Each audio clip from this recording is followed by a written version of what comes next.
Kingsley. Hey, good afternoon, everyone. Ray, I'm assuming folks can see my screen? I believe Yes. so. I Okay. can see it here. Rory can see my screen. You can see my screen. So we've got two. Hey, Rory. Quickly, Eric Kingsley, Innovative Natural Resource Solutions. I know many of you. I work as a forest industry consultant.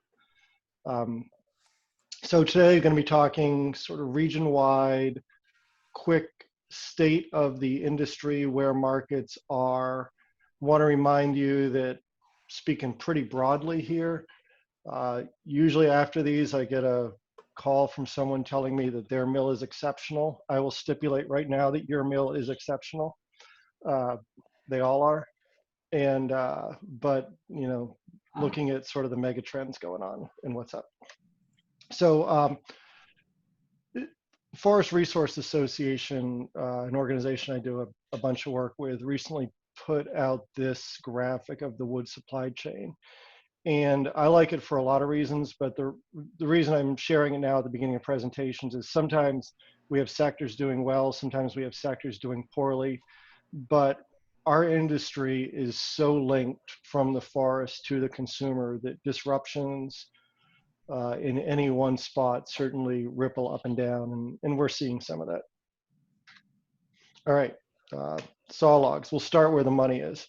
The big best indicator for how lumber's doing is housing starts.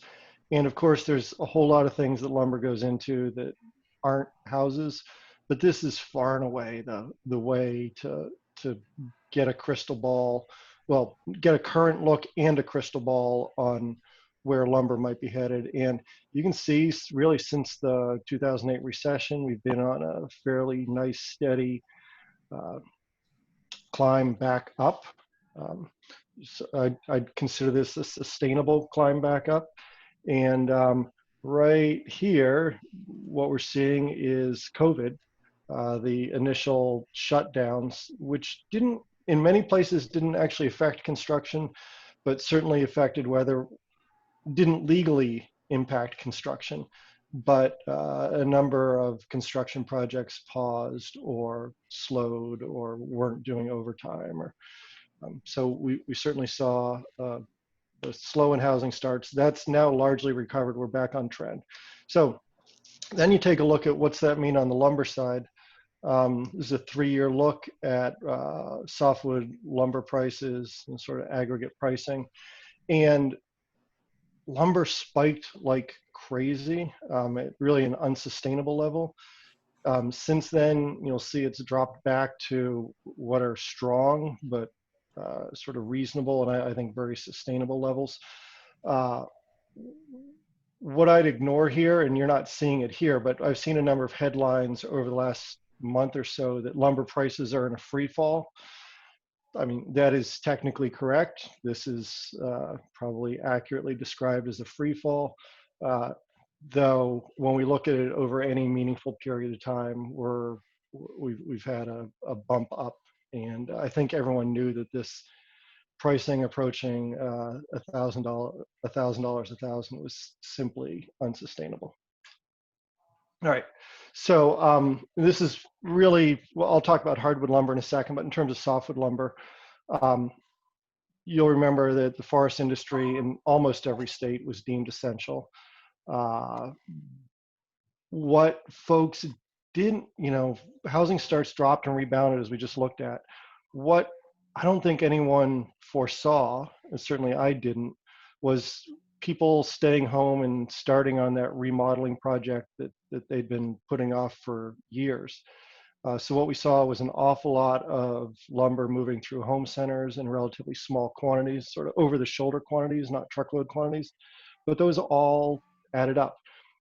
And then in other regions of the country, we had some downtime that certainly helped us here, not only other regions of the country, Canada as well, but we saw some mills take downtime, which certainly opened up some opportunities. And then recently we've seen Western fires disrupting supply from the Pacific Northwest. And I think we're not at the end of that. That is changing, but that's not over. On the hardwood side,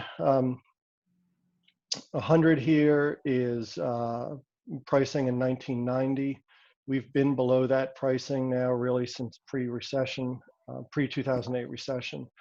Uh, we certainly had some bump back up, but nothing fantastic. Uh, a lot of what's going on here is relative to trade battle. I'm not sure we're in a full trade war, but trade battle with China, an enormous consumer of heart purchaser. A lot of what they make, they send right back to us. So I'm not sure they're the consumer, but big users of hardwood lumber. Apparent production, the bottom line here, you'll see it was down last year. We expect it to be right there, maybe even a tad lower this year.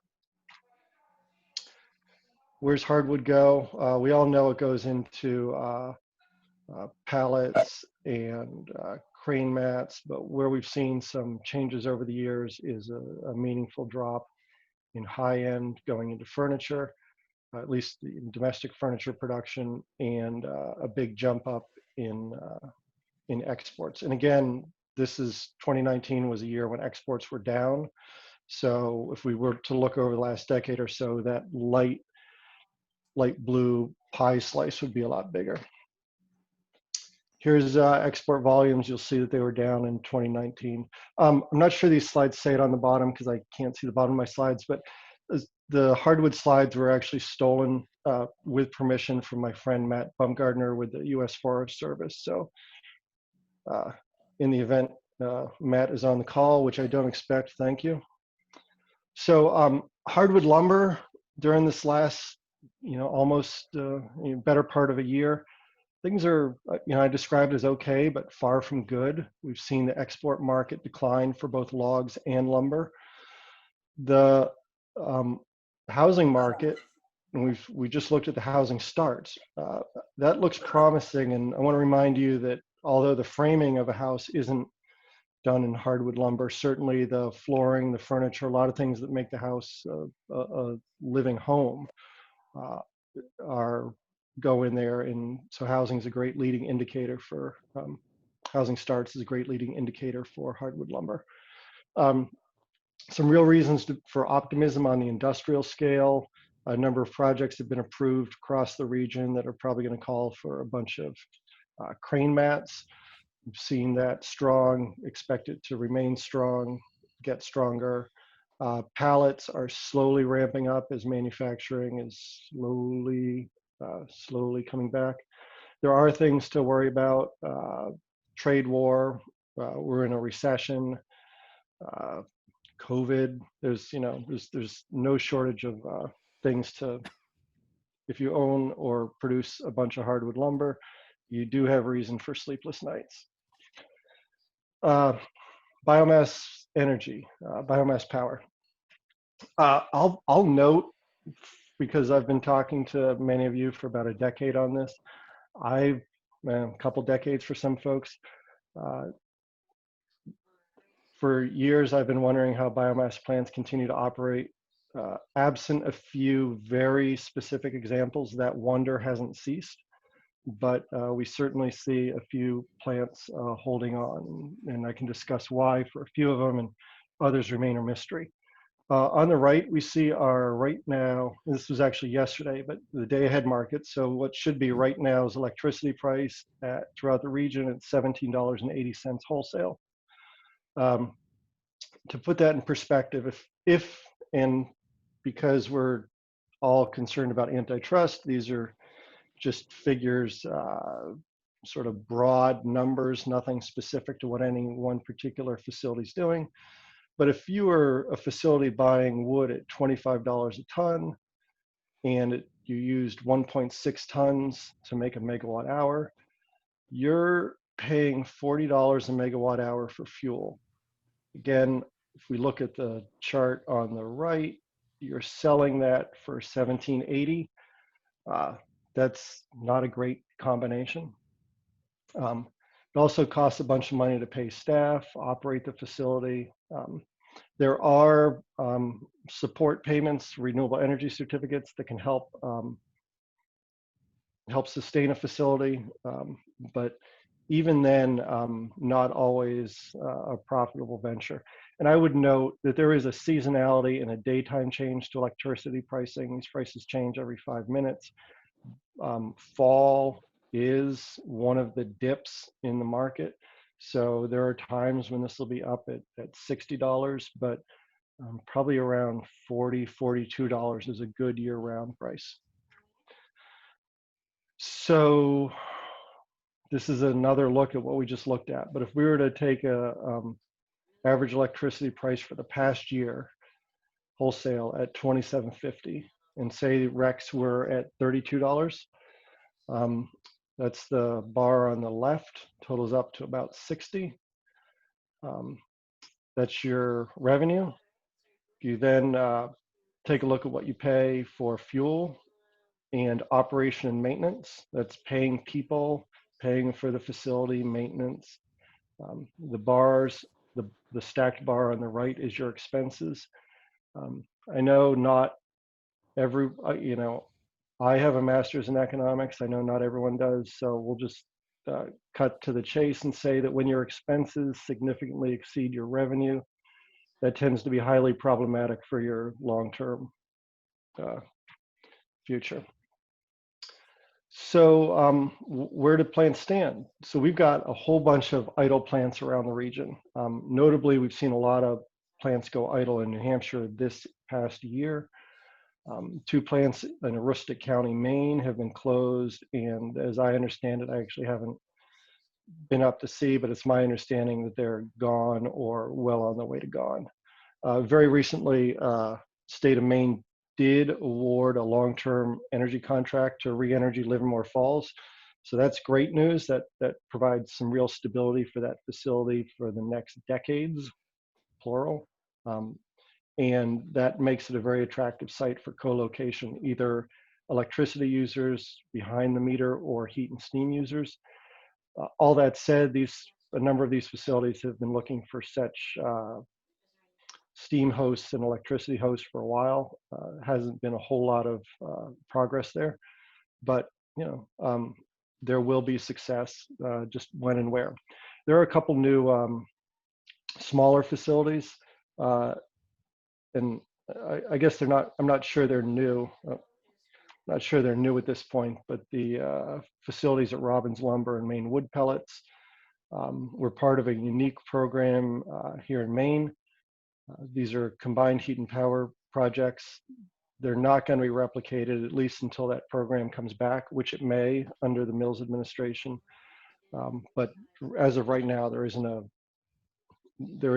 a venue for someone to replicate what they did. All right, pulp and paper, which is really, of course, the big dog in the region.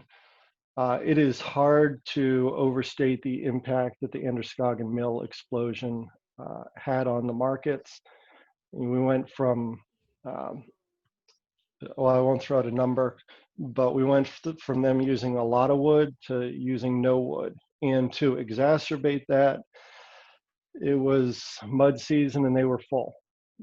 They had a lot of wood in the yard and they had a lot of wood in the woods. And all that wood went other places, displacing other local and regional suppliers, really truly flooded the market. So we had not only the loss of market, but the simultaneous flooding of their mud season supply. So enormous market disruption.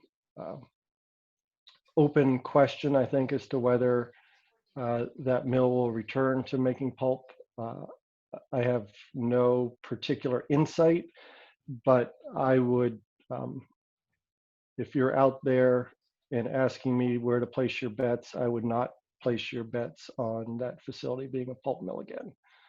So at this moment, and that is a key phrase here, at this moment, I think it's fair to say we have too much in terms of supply infrastructure, primarily because of the loss of that market at Androscoggin and the ripples it created.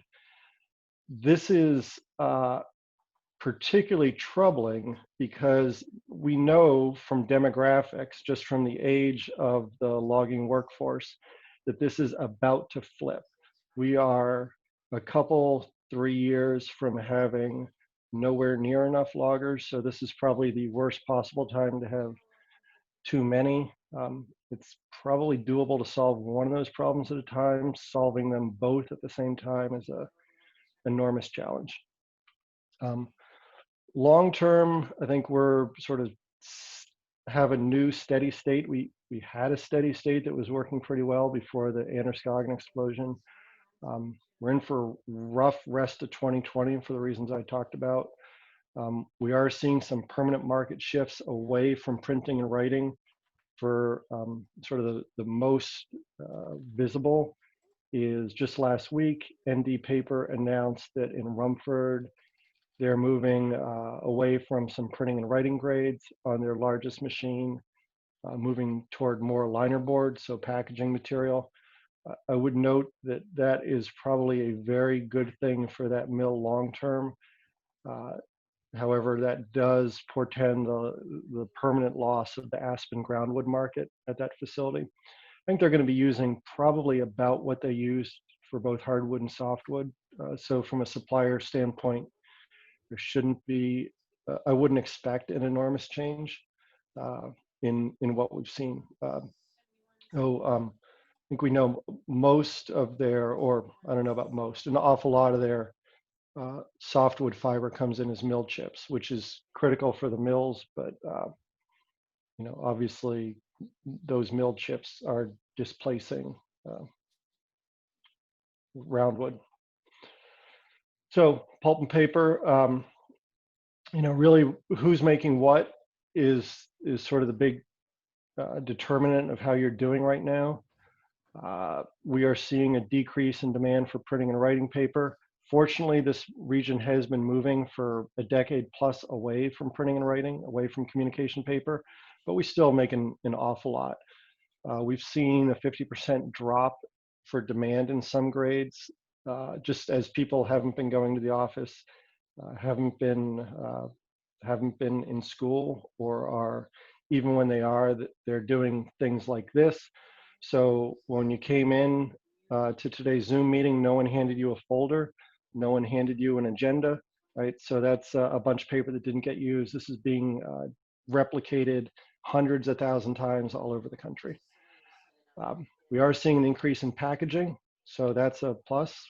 All the delivery folks are reporting significant increases in business.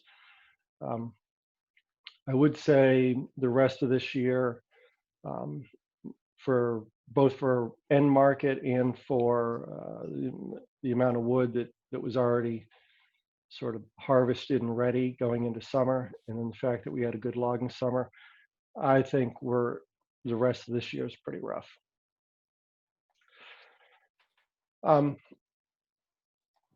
Maine, this is Maine particular, but I would say, New Hampshire with its biomass facilities has the same dynamic. New York to a lesser extent, but just as true. And of course, none of these states are islands. But since 2014, Maine's lost markets for, we total it up to be 4.3 million tons of low grade. You'll see on the left, that's where both the biomass and the roundwood use, or the pulp fiber use at these facilities. Because 4.3 million tons is such a big number and it can't really get my head around it, I decided to start at my office in Portland, Maine, and stack trucks bumper to bumper, can't walk between them. So if we had fully loaded log trucks or chip vans, bumper to bumper, heading down I-95, we would leave my office, and when we got to 4.3 million tons, we would be in Disney World. So that'll tell you how much that is. The cops would have some problems with no room between the trucks, but that's what it would look like. On the really plus side, we've got a bunch of folks kicking around the region, certainly Maine, but the entire region, looking at new products and new facilities. There's a new wood-based insulation plant that is under construction, expects to begin commercial production this year or Q1 of next year. I actually talked to the CEO there in the last recently, and it's probably Q1, but coming soon. And this, assuming that it works well and they make money, this is the first of several plants that we'll probably see across the region. I've been talking to companies taking serious looks at the region for biofuels, biochemicals, cross-laminated timber, nanocellulose, biochar. I'm sure there's some other stuff, but new markets that we haven't seen before, and that's fantastic news. And then certainly across the region, there are efforts both here in Maine through the 4Main effort, and then through the Northeast State Foresters Association across the entire northern tier to identify and recruit new wood using facilities. And I would say, you know, we have the wood, we have the infrastructure, and we're starting. Oh, and we're close to market, so we're certainly starting to see some interest. There are things that concern me. I mentioned the age of the logging workforce. Chart on the right is Maine, but it's really not significantly different anywhere else. So as I said, we're going to have some folks leaving the workforce in the next few years, and then in the next decade, we need new loggers entering. But now's the tough time to convince someone that now is the moment you want to become a logger. So it's a tough challenge. We've mentioned the loss of markets for biomass, for mill residuals, for pulpwood. There are some federal rules around the renewable fuel standard, which is really how the federal government subsidizes biofuels. It's the same program that ethanol producers in Iowa use, same big program with some special carve-outs for wood. Those rules, as they currently exist, certainly favor plantation-grown wood, which we just don't have at scale in this region. It's really designed for the Southeast, so there are some efforts underway to address that. We've got some real problems in forest products trucking capacity.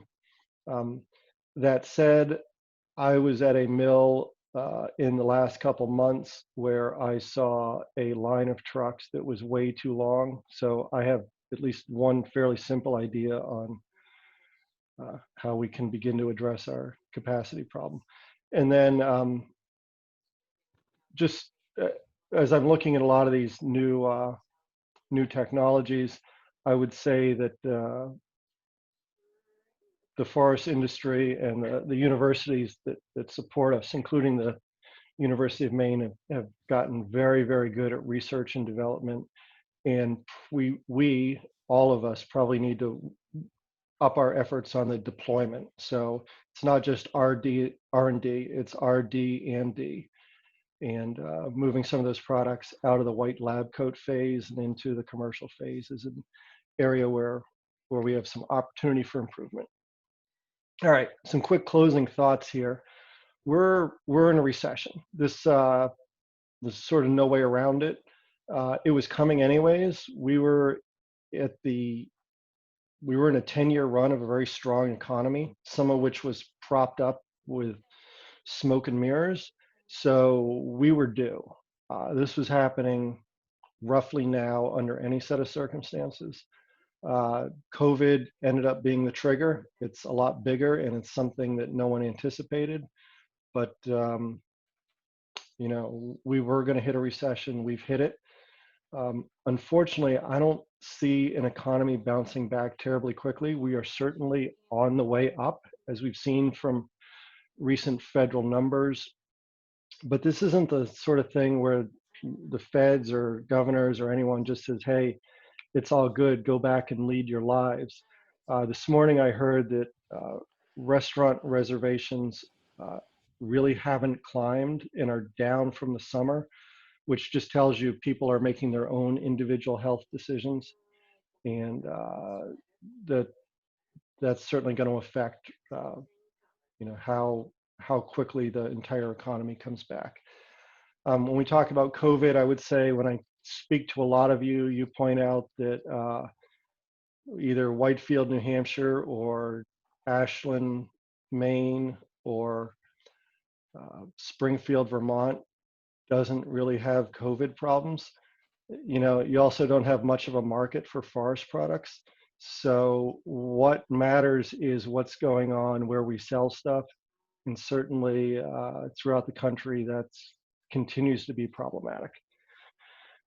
I would say that we're seeing some fundamental changes on how people behave. Most of what we've seen as a result of the current recession and the COVID economy has been an acceleration of things that were already underway.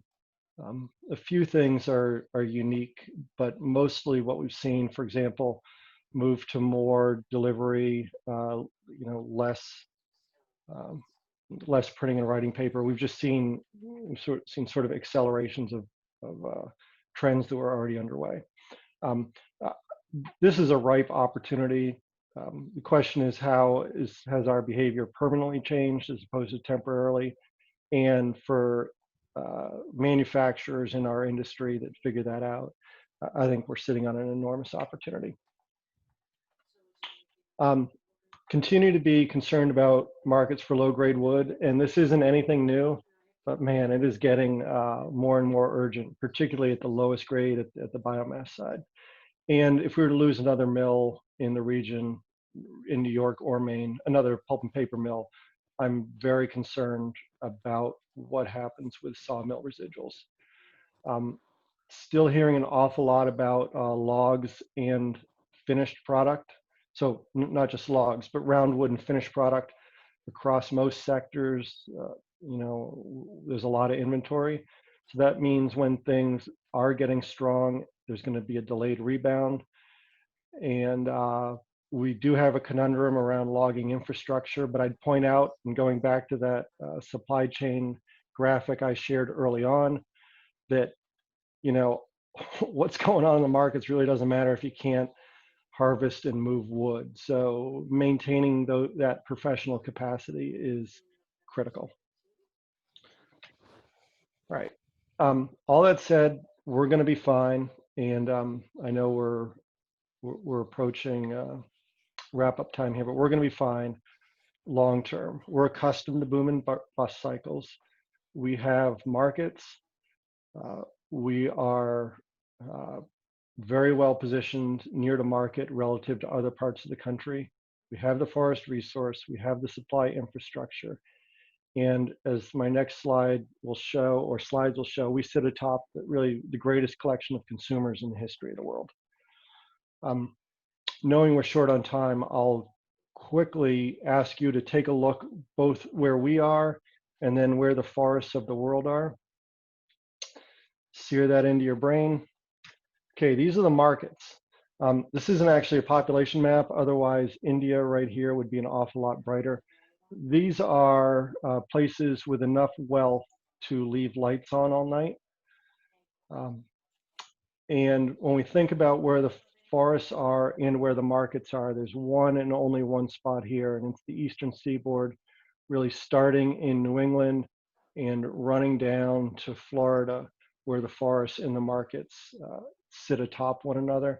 And that provides us maybe a little bit in Scandinavia, but that provides us a fantastic and sustainable economic advantage. With that, Ray, I think some questions have been coming in, or perhaps some comments have been coming in via chat. I haven't been able to see those. If you want this presentation and things similar to it, shoot me an email and I'll stick you on our distribution list, and once a month I'll bother you with presentations and articles that myself and my colleagues write. So thank you. Thanks, Eric. Looking through the chat, we have one question. Any thoughts on if downturn in 2020 markets continue into 2021? That is probably not 100%, but 90% related to how quickly we return to whatever the new normal is. We're not there yet, but once we have a vaccine and people are out living lives, however they are, and that knowledge of that is way above my pay grade. What I would say is we are working through the backlog of already harvested roundwood. So in some ways things are going to get better, because I think most of the markets aren't going to get worse. In some places may get better. So working through already harvested roundwood will certainly open up opportunities for landowners and loggers to begin or restart supplying, or or getting off quota at some facilities. Okay, thank you. Any other questions, folks? That's the only one I've got so far. We've got a couple of folks that have thanked us, and thank you, Eric, for the presentation. And I thank you, Eric, for your time today and your presentation. As always, thank you for inviting me.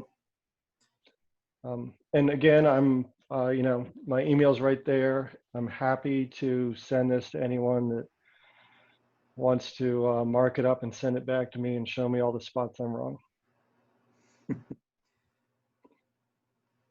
Very good. Thank you very much. That one.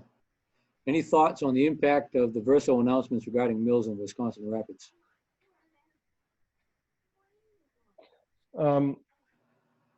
So that certainly helps mills in this region where they compete on the same grade.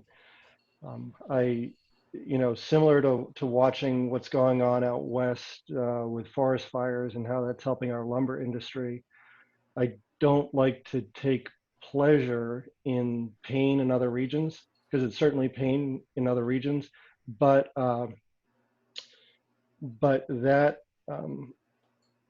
the closure of a couple facilities in the Lake States, including Wisconsin Rapids, certainly helps, unquestionably helps Rumford, helps Skowhegan in some regard, and helps at least one of the New York facilities. So it's sort of a plus for us, but I don't want to take too much pleasure in that plus.